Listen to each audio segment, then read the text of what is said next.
The concert hall was packed. 14,000 hearts, beating in the same dim glow, waiting for the moment when memory becomes music.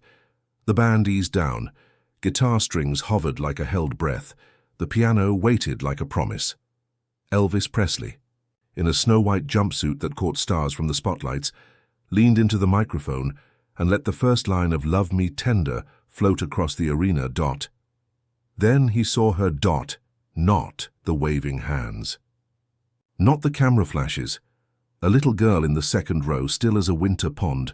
No sign, no banner, no screaming, only a folded white cane resting against her chair and two small hands folded in her lap like she was holding a prayer. Elvis went silent. The band faded to a hush. 14,000 people leaned forward as if the entire building had a heartbeat. He took one step down from the riser, then another. "Sweetheart," he said, voice warm, Tennessee soft. Would you come up here with me?" There was a ripple, surprise, then quiet respect. A woman rose with the girl and guided her through the aisle.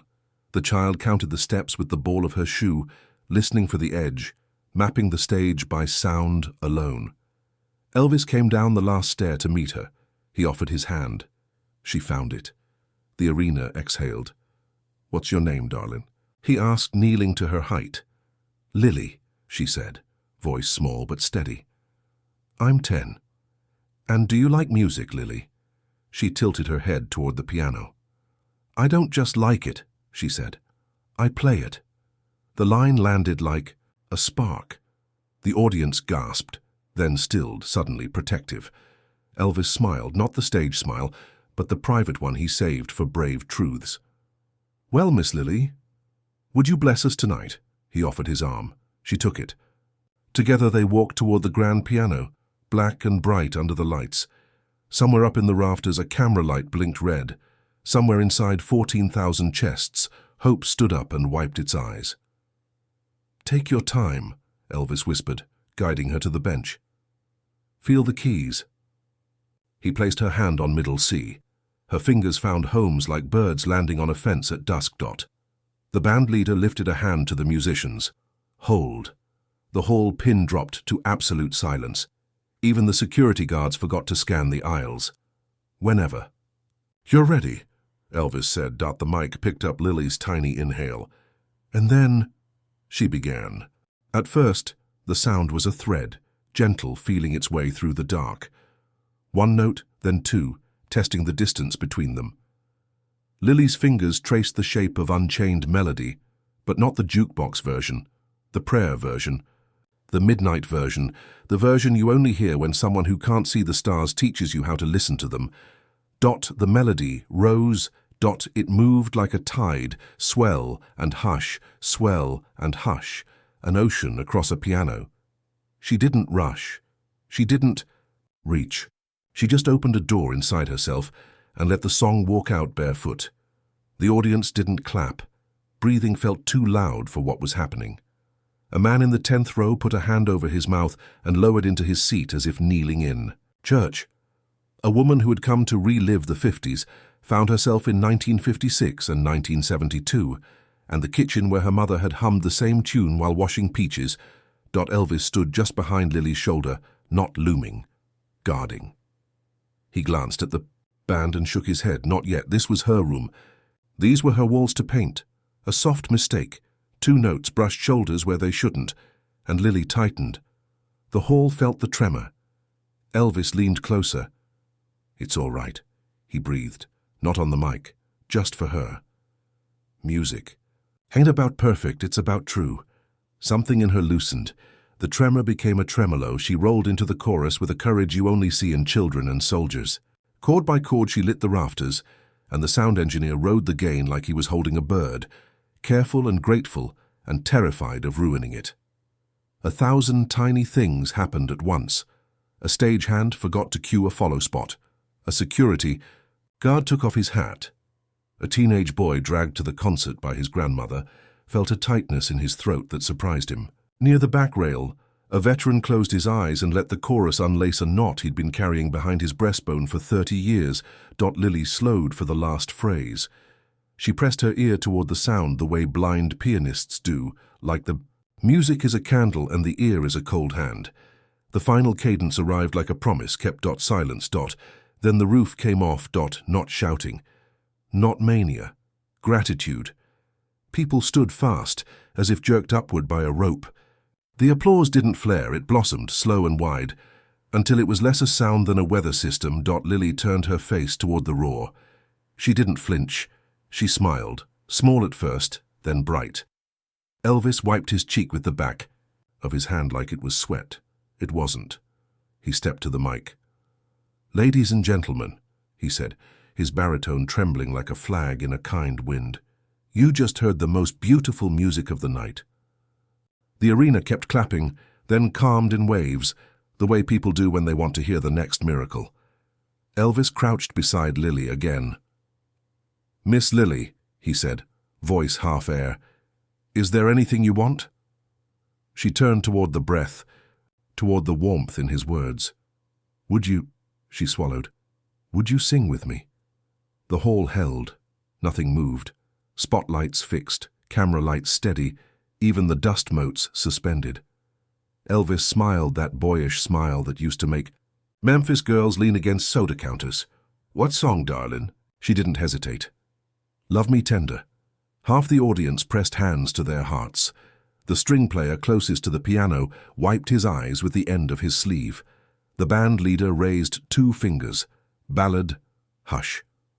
Elvis nodded, then did something almost no one saw.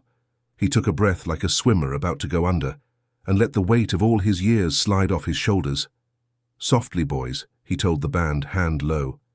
"This one's just for her." He stayed kneeling, so he wouldn't tower. He angled the mic, not to his mouth but between them, and rested his other hand on the piano lid, light as a promise. Lily set her fingers in a prayer shape over the home keys. She inhaled, and on that breath Elvis began, "Love Me Tender." The hall pulsed. The notes were a lullaby poured from 2 cups at once, his voice warm and river deep, her chords as clear as small bells. He didn't rush the phrases. He gave the words a front porch, a July night, a cicada choir. When the second line came, he lifted his eyebrows, an invitation. Lily's mouth opened like a door in the dark. "Love me sweet." 14,000. People broke quietly. Men who hadn't cried since funerals, men who had promised themselves they wouldn't, touched their eyes with knuckles. Women let tears slide without wiping them away. Old fans who'd come for hips and humor found themselves learning a new definition of tender. On the bridge, Lily missed a left-hand entrance by a breath. Elvis followed her. He didn't correct, didn't lead. He joined, matching her timing. Like a dance partner who knows when to guide and when to be guided. The band, seasoned sharks in a living ocean, moved with them so gently the water didn't ripple. By the last chorus, the audience had stopped pretending they weren't part of the song. A murmur rose, then a tide, and suddenly the whole building sang but softly, as if afraid to wake a sleeping child. It was a cathedral built from throats roofed with memory. Lily felt it. She lifted her chin, not to see. She couldn't, but to receive. The final chord landed. Elvis didn't tag an ending. He let the silence hold like a hug. He leaned to the mic. "Miss Lily," he said, voice breaking in the nicest way, "you just taught me something I've been chasing my whole life." "What's that?" she asked, barely audible. "That music don't come from the lights, and it comes from the dark when you choose to shine anyway." The arena exploded, not wild, not ragged, grateful. Somewhere a camera finally remembered to zoom. Somewhere. A critic put down his pen and just listened. Elvis stood and offered Lily his hand again. "Would you take a bow with me?" She nodded. Together they turned toward the wave of people. Flashbulbs went off like distant lightning. A flower sailed from the mezzanine and landed near the monitor. "Wedge." Lily heard it thump and laughed, surprised by the world's ways of saying thank you. Elvis raised a palm. The applause softened. He stepped to the mic and did something he rarely did. He preached, but not with sermons. "With story, folks," he said. "We all got rooms inside of us where we're afraid to go. Rooms with no windows, rooms we don't clean because we think they're too broken to fix. He gestured lightly toward Lily. This young lady walked straight into a dark room and lit it up for us. She shared the one thing nobody can fake, courage. He looked to the second row where Lily's mother stood trembling, hands half prayer, half applause. "Ma'am, you raised a lion," he said, and the crowd roared in agreement. He shifted again. "Now, if you'll allow me, I want to try something. It's a small thing, but maybe it ain't." He nodded to the crew. House lights came up one notch, enough to see faces. If you've ever felt like you don't belong, like something about you means you gotta sit quiet and not take up space, would you raise your hand? Hands rose like dawn. Young hands, old hands, shaking hands. A teenage boy in a Letterman jacket looked around and, seeing other hands, lifted his own, like a white flag of truce with himself. Elvis nodded, eyes wet. "All right. Now keep 'em up if you think music helped you anyway. If a song kept you company when nobody else could." More hands. "Almost all. Then you see," he said softly, "that means this ain't just a show. It's a family reunion for the broken and the brave. And tonight our cousin Lily reminded us, we are enough." He turned to the band. "Boys, let's give her something to walk on." The drummer brushed a heartbeat. The bassist drew a road with his thumb. Elvis took off one of his silk scarves, blue, the color of midnight near water, and tied it lightly around Lily's wrist like a champion's ribbon. The place melted. A woman shouted from the balcony, "God bless you, baby." And it wasn't a show heckle. It was a benediction. Lily's chin quivered. Elvis squeezed her hand so she could feel the applause she couldn't see. "I feel that," he murmured. She nodded.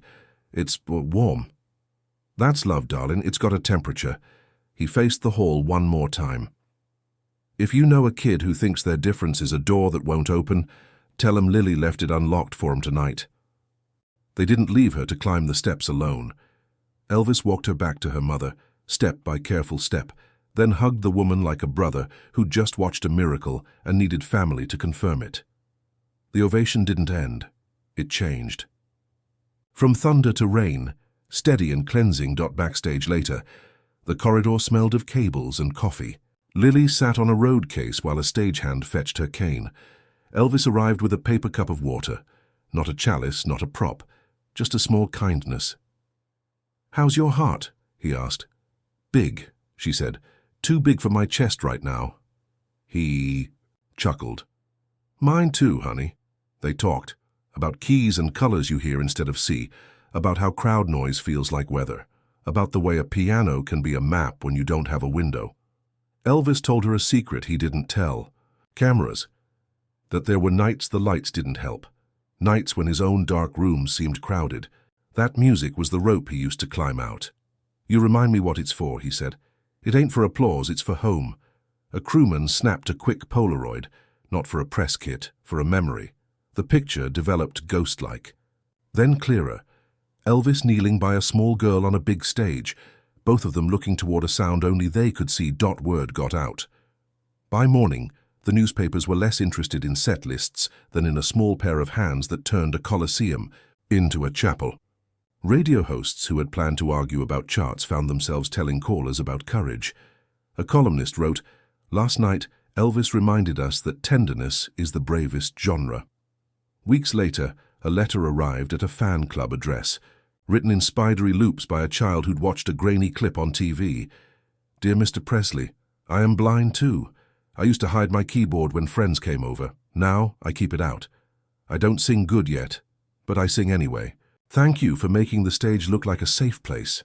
There were dozens like it, then hundreds. A school counselor taped Lily's name to a bulletin board titled, "Heroes You Can Be." A music teacher ordered extra braille staff paper and told the principal to send her the kids who felt like darkness was the only instrument available to them.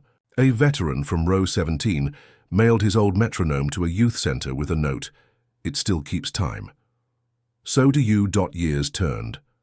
The clip survived on cassettes and in whispers. The arena was renovated, the seats changed color, the sound system modernized. But ushers told new hires the story as part of orientation, the way stadiums pass down earthquake instructions and fire codes and legends. If a kid with a cane ever shows up, make sure her row can feel the subwoofers. It matters. A's. For Lily, she grew, not into a prodigy in a tuxedo under a chandelier, into a teacher in a small room with scuffed floors and a piano that's been tuned more times than it's been polished. She learned to show other kids where middle C lives. She learned to listen for the places where fear sits down inside a student, and teach the song that asks it to stand up and dance instead. Sometimes comma before a recital. She ties a blue scarf around her wrist. Nobody in the audience knows why it makes her braver. She does. On the toughest days, when the world is all corners and no doors, she hums "Love Me Tender" under her breath and she hears, a crowd of 14,000 singing soft. Enough not to break the butterfly of her courage. And somewhere, wherever songs go when they stop being sound and start being shelter, there is a stage with no steps and a light that doesn't blind and a piano that is always in tune. A man in white waits beside it. He nods at the bench. "Whenever you're ready," he says. Lily smiles, sets her hands, and begins again.